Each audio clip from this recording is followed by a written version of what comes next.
একদিন দরজা জানলা বন্ধ করে বিরাট জোরে জোরে কাঁদছে, এত জোরে জোরে কাঁদছে, ফাতেমা দরজায় টোকা দিয়ে দিয়ে মা দরজা খোলে না।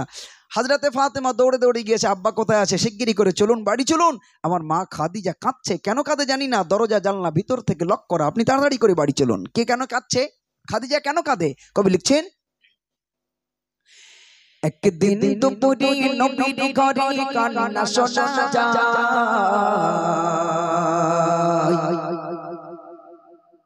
একদিন দুপুরে নবীর ঘরে কান্না শোনা যায়, একদিন দুপুরে নবীর ঘরে কান্না শোনা যায়, একদিন দুপুরে নবীর ঘরে কান্না শোনা যায়।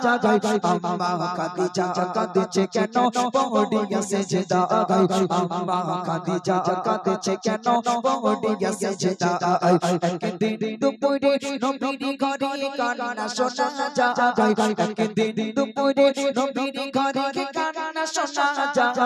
আম্মা খাদিজা কাঁদছে কেন পড়িয়া সেজদায়, আম্মা খাদিজা কাঁদছে কেন পড়িয়া সেজদায়।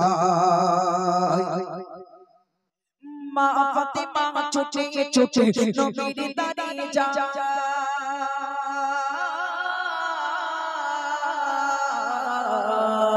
মা ফাতেমা ছুটে ছুটে নবীর দাঁড়িয়ে যায়, মা ফাতেমা ছুটে ছুটে নবীর দাঁড়িয়ে যায়, গিয়ে মায়ের দুঃখের কথা নবীকে শোনায়, সেই গিয়ে মায়ের দুঃখের কথা নবীকে শোনায়। দয়াল নবী ঘরে ফিরে দেখলো এই খায়, দয়াল নবী ঘরে ফিরে দেখলো এই খায়, সব দরজা জানালা বন্ধ, সব কান্না শোনা যায়, সব দরজা জানালা বন্ধ, সব কান্না শোনা যায়। নবী দয়াময় ভেবে না পাই কি কারণে গায়, নবী দয়াময় ভেবে না পাই কি কারণে গায়। আম্মা খাদিজা কাঁদছে কেন পড়িয়া সেজদায়, আম্মা খাদিজা কাঁদছে কেন পড়িয়া সেজদায়, একদিন দুপুরে নবীর ঘরে কান্না শোনা যায়, একদিন দুপুরে নবীর ঘরে কান্না শোনা যায়। আম্মা খাদিজা কাঁদছে কেন পড়িয়া সেজদায়, আম্মা খাদিজা কাঁদছে কেন পড়িয়া সেজদায়। দৌড়ে আব্বাজানের কাছে, ইয়া রাসূলুল্লাহ আব্বাজান বাড়ি চলুন, মা কাঁদছে। নবী আমার দৌড়ে দৌড়ে বাড়ি আসলেন, দরজায় টোকা দিলেন, খাদিজা কাঁদো কেন, ও খাদিজা তুমি কাঁদছো কেন, কি হয়েছে খাদিজা, দরজা খুলে দাও, তোমার কান্না যে আমি সইতে পারি না। খাদিজা কোনো কথার উত্তর দেয় না। বিশ্ব নবী খাদিজার কান্না দেখে নবীও কাঁদতে শুরু করেছেন, জোরে বলুন সুবহানাল্লাহ। আহারে স্বামী স্ত্রীর কি ভালোবাসা। আর আজকের দিনে একজন স্বামী আর স্ত্রী যেন টম এন্ড জেরি, ওরে সহ্য করতে পারে না, এই ওরে সহ্য, সবসময় কুকুরের মতন ঘেউ ঘেউ করছে, ঠিক কিনা? আল্লাহ রাসূল কতটা ভালোবাসতেন স্ত্রী খাদিজাকে। আহারে খাদিজার কান্না দেখে নবীও কাঁদতে শুরু করেছেন। তারপর কি ঘটনা ঘটছে, নবী অনুনয় বিনয় করে কি বলছে, কবি লিখছে শুনুন। দয়াল নবী বললো এবার ওগো খাদিজা, দয়াল নবী বললো এবার ওগো খাদিজা, দয়াল নবী বললো এবার ওগো খাদিজা, তোকাই তোমার তুমি এবার খুলে দাও দরজা, তোকাই তোমার তুমি এবার খুলে দাও দরজা, ভিতর থেকে কান্না শুরু বললো খাদিজা, ভিতর থেকে কান্না শুরু বললো খাদিজা, কিছু শর্ত আমার করলে পড় খুলিব দরজা, কিছু শর্ত আমার করলে পড় খুলিব দরজা। দয়াল নবী বলবে ওগো বিবি খাদিজা, দয়াল নবী বলবে ওগো বিবি খাদিজা, সব শর্ত পূরণ করব কথা দিলাম আজ তোমায়, সব শর্ত পূরণ করব কথা দিলাম আজ তোমায়, একদিন দুপুরে নবীর ঘরে কান্না শোনা যায়, একদিন দুপুরে নবীর ঘরে কান্না শোনা যায়। আম্মা খাদিজা কাঁদছে কেন পড়িয়া সেজদায়, আম্মা খাদিজা কাঁদছে কেন পড়িয়া সেজদায়, আম্মা খাদিজা কাঁদছে কেন পড়িয়া সেজদায়। খাদিজা বলেন, ইয়া রাসূলুল্লাহ আপনি কাঁদবেন না, আপনার কান্না আমি খাদিজা তো সইতেই পারি না, আপনার কান্নায় স্বয়ং আল্লাহর আরশ কেঁদে ওঠে, আপনি কাঁদবেন না, একবার জোরে বলুন সুবহানাল্লাহ। ইয়া রাসূলুল্লাহ আমি কান্নাও থামিয়ে দেব, দরজাও খুলে দেব, তবে আমার কিছু শর্ত আপনারা পূরণ করতে হবে। নবী কোনো কথা না ভেবে এক বাক্যে বললেন, খাদিজা চিন্তা করো না, তুমি আমার কাছে যা ইচ্ছা চেয়ে নাও, আমি আমার সাধ্য মতো তোমাকে সব কিছু দিতে রাজি আছি। আহারে আল্লাহ রসুলের কাছে খাদিজা কি চাইছে? আমাদের দুনিয়াবি আজকের ঘরের আমাদের মায়েরা, বোনেরা, বেটিরা, আহারে আমাদের কাছে, আমাদের স্ত্রীরা আমাদের কাছে কি চাই? শুধু দুনিয়ার জিনিস, হয় ভালো জামা কাপড় চাইবে, নইলে একটা সোনার নেকলেস চাইবে, নইলে সোনার হার চাইবে, আর নচেত কোথাও বেড়াতে যেতে চাইবে, ঠিক কিনা? এই তো আমাদের ঘরের মহিলাদের চাওয়া, ঠিক কিনা? আহারে আমাদের ঘরের বউরা কোনোদিন বলে না, ওগো প্রাণের স্বামী চলো না, তুমি কিছু দাও আর আমি কিছু জোগাড় করি, চলো না দুজন মিলে এবছর রমজান মাসে একটু উমরা করে আসি। আমাদের ঘরের বউরা বলবে? বলবে না। এদের শুধু দুনিয়াবি লোভ ছাড়া আর কিচ্ছু নেই, এরা শুধু দুনিয়ার জন্য মনে হয় মরবে না আজীবন কাল, এরা মরবে না, এদের কবরের ভয় নাই, এরা যখন তখন মাথায় হাত দেবে, আল্লাহ কি কই, আমি কি মাথা খারাপ, আমি বলেছি ছি ছি ছি, আমি এরকম কথা বলতে পারি? আমার মায়েরা ক্ষমা করবেন, কিন্তু মহিলারা সব থেকে বেশি মিথ্যাচার করে। আমার ভাইয়েরা, খাদিজা চাইলেন, আল্লাহ রসুল রাজি হলেন, খাদিজার সব কথাই রাজি হলেন। কি কি চাইছে আল্লাহ রসুলের কাছে খাদিজা? নবী বাইরে দাঁড়িয়ে, খাদিজা সেজদায় পড়ে কাঁদছে, আর নবীকে এই কথা বলছে। কি বলছে? প্রথম শর্ত হলো আমি মরিব যখন, প্রথম শর্ত হলো আমি মরিব যখন, প্রথম শর্ত হলো আমি মরিব যখন, তোমার গায়ের জামা হবে আমার কাফন, নবী তোমার গায়ের জামা হবে আমার কাফন, নবী তোমার গায়ের জামা হবে আমার কাফন, ঠিক কবরে সবাই আমার গরিবে দাফন, ঠিক কবরে সবাই আমার গরিবে দাফন, ওই কবর যেন পাই গো নবী তোমার ইবাদত, ওই কবর যেন পাই গো নবী তোমার ইবাদত, ওই কবর যেন পাই গো নবী তোমার ইবাদত।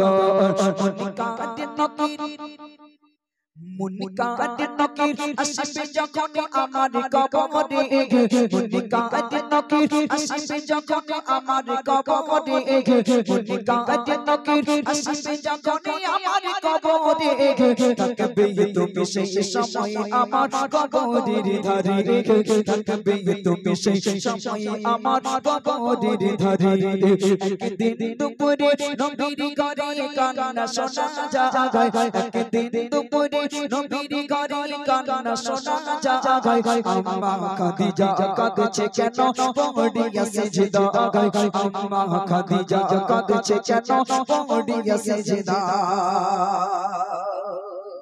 তিনটে শর্তের কথা বললেন। প্রথম শর্ত, আমি খাদিজা যেদিন মারা যাব, খবরদার খবরদার দুনিয়ার কোনো কেনা কাফন দিয়ে যেন কাফন করাবেন না, আপনার গায়ের জামা দিয়ে আমার কাফন করাবেন। দ্বিতীয় নাম্বার শর্ত, আমার জন্য যে কবর খনন করা হবে, যে কবর খোঁড়া হবে, ওই কবরে আমাকে রাখার আগে আপনি একটু গড়াগড়ি দিয়ে দেবেন, যাতে করে আপনার গায়ের গন্ধ আমার কবরে মিশে যায়, ফারিস্তারা আসলেই যেন বুঝতে পারে যে আল্লাহ রসুলের সঙ্গে এই মহিলার কোনো সম্পর্ক আছে, তারা যেন চিনতে পারে আমাকে। জোরে বলুন সুবহানাল্লাহ। তারা যেন একটু ভালো ব্যবহার করে আমার সঙ্গে। আল্লাহ রসুলের কাছে 3 নাম্বার শর্ত, ইয়া রাসূলুল্লাহ সবাই যখন কবর দিয়ে চলে যাবে, খবরদার আপনি যেন যাবেন না, আমার কবরের পাশে একটু দাঁড়িয়ে থাকবেন। মুনকার নাকির ফেরেশতাদের কিংভূত চরিত্র বা তাদের চেহারা মোবারক দেখে যদি আমি আতঙ্কিত হয়ে যাই, ভয় পেয়ে যাই, আর প্রশ্নের উত্তরগুলো যদি ভুলে যাই, আপনি একটু কবরের পাশে দাঁড়িয়ে দাঁড়িয়ে তালকিন করে করে প্রশ্নের উত্তরগুলো বলে দিতে একটু সাহায্য করবেন। আমি যে খাদিজা বড় কবরকে ভয় পাই, আল্লাহ রসুলের স্ত্রী হয়েও কবরকে কি ভয় পায়। আল্লাহ রসুল বলেন, খাদিজা চিন্তা করো না, আমি নবী যদি তুমি আমার আগে চলে যাও, তোমার সব শর্ত আমি পূরণ করব। দিন গড়ালো, রাত এলো, বছর গড়াতেই খাদিজা দুনিয়া ছেড়ে বিদায় নিয়ে চলে গেলেন। দয়ার নবী দোজানের বাদশাহ আল্লাহ রসুল খাদিজার চলে যাওয়াতে বড় ভেঙে পড়লেন, কাঁদছেন, কিন্তু তারপরেও একের পর এক তার শর্তগুলো পূরণ করছেন। প্রথম শর্ত পূরণ করেছেন, দ্বিতীয় শর্ত, 3 নম্বরের শর্তে গিয়ে কি ঘটনা ঘটছে আমি শুধু হাত দেখাবো, সুবহানাল্লাহ হবে ইনশাআল্লাহ। খাদিজার কবরকে ভয় পাওয়া, কবরের জন্য ভয় পেয়ে আল্লাহর কাছে কেঁদেছিল। আল্লাহ খাদিজার সঙ্গে কি ব্যবহার করেছেন, কবি কি লিখছে শুনুন। মা খাদিজা দুনিয়া হতে যেদিন নিল যে বিদায়, মা খাদিজা দুনিয়া হতে যেদিন নিল বিদায়, মা খাদিজা দুনিয়া হতে যেদিন নিল বিদায়, সংসার তো পূরণ করলো আমার নবী দয়াময়, সংসার তো পূরণ করলো আমার নবী দয়াময়। কবরে মাঝে মন কাঁদে নকির যে সওয়াল জবাব চায়, কবরে মাঝে মন কাঁদে নকির যে সওয়াল জবাব চায়, কবরে মাঝে মন কাঁদে নকির যে সওয়াল জবাব চায়, কবরে মাঝে মন কাঁদে নকির যে সওয়াল জবাব চায়। ওই আরশ হতে আল্লাহ তাআলা জবাব দিয়ে দেয়। জোরে বলা যায় না সুবহানাল্লাহ। নবী দাঁড়িয়ে আছে, জিবরিল আমিন আলাইহিস সালাতু ওয়াস সালাম, ইয়া রাসূলুল্লাহ সবাই চলে গেছে, আপনি দাঁড়িয়ে আছেন, খাদিজার মায়া ছাড়তে পারছেন না, আপনি বাড়ি চলে যান। নবী আমার বললেন, আমি যে খাদিজাকে কথা দিয়েছিলাম প্রশ্নের উত্তর বলে দেব। বলে আপনি কি বলে দেবেন? মুনকার নাকিরের ফেরেশতারা যখন কবরে আসছিল, আল্লাহ ডাক দিয়ে বলল, এই মুনকার এই নাকির, তোমরা আমার খাদিজাকে ডিস্টার্ব করো না। খাদিজা যে কবরকে বড় ভয় পায়, দুনিয়াতে কবরকে ভয় পেয়ে অনেক কেঁদেছে, নতুন করে ওকে আর ভয় দেখিও না। ও আমার কি পরিচয় দেবে? আমি খাদিজার পরিচয় দিচ্ছি, শোনো। খাদিজা হলো আমার প্রিয় বান্দি, আর আমি হলাম তার একমাত্র রব, এর মাঝে আর কিছু নাই। জোরে বলুন সুবহানাল্লাহ।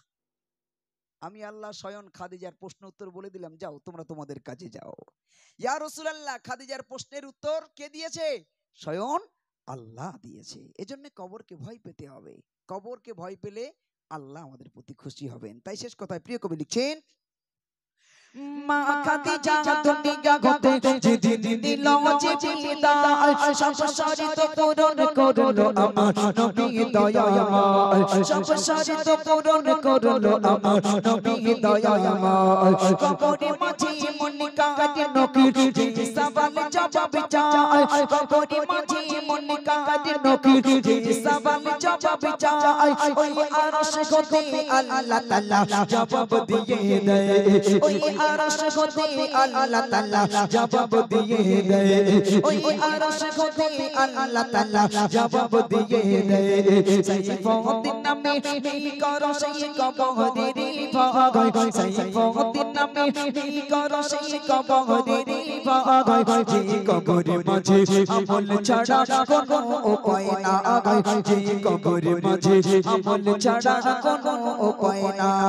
একদিন দুপুরে নবীর ঘরের কান্না শোনা যায়, একদিন দুপুরে নবীর ঘরের কান্না শোনা যায়। আম্মা খাদিজা কাঁদছে কেন পড়ে গেছে সিজদায়, আম্মা খাদিজা কাঁদছে কেন পড়ে গেছে সিজদায়, আম্মা খাদিজা কাঁদছে কেন পড়ে গেছে সিজদায়। এ পর্যন্ত বলে ইতি করছি। 11:15 হয়ে গেছে। আচ্ছা, আপনারা একটু সকলেই বসে যাবেন, আপনাদের জন্য একটু তাবারুকের ব্যবস্থা করেছেন কমিটির ছেলেরা। হ্যাঁ হ্যাঁ হ্যাঁ হ্যাঁ হ্যাঁ হ্যাঁ, একটু তাবারুক খেয়ে তবেই